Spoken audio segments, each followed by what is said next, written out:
Hi friends, welcome to smart வீட்டு சமையல். நம்ம இன்னைக்கு ஹெல்த்தியான ஒரு பிரேக்ஃபாஸ்ட் தான் பார்க்க போகிறோம். குழந்தைங்களுக்கு இந்த மாதிரி செஞ்சு கொடுத்தா ஹெல்த்தியாக இருக்கும். ஏன்னா குழந்தைங்க ஒரே ஒரு தோசை தான் டெய்லி சாப்பிட்றாங்க.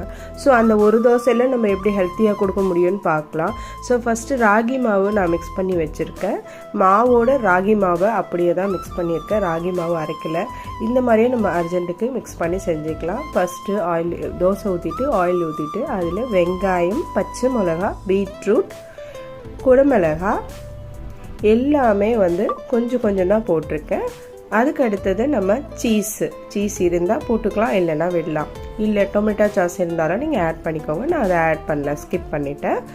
ஸோ அது ஹெல்த்தி இல்லை அப்படின்றதுக்காக நம்ம வீட்டில் செஞ்ச டொமேட்டோ சாஸ்னால் நம்ம அதை ஆட் பண்ணிக்கலாம்.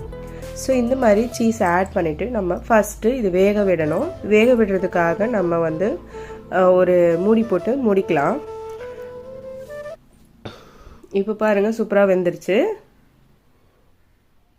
இதை நம்ம சர்வ் பண்ணிக்கலாம். சூப்பரான ஹெல்த்தியான ராகி பிஸா தோசை ரெடி ஆயிடுச்சு.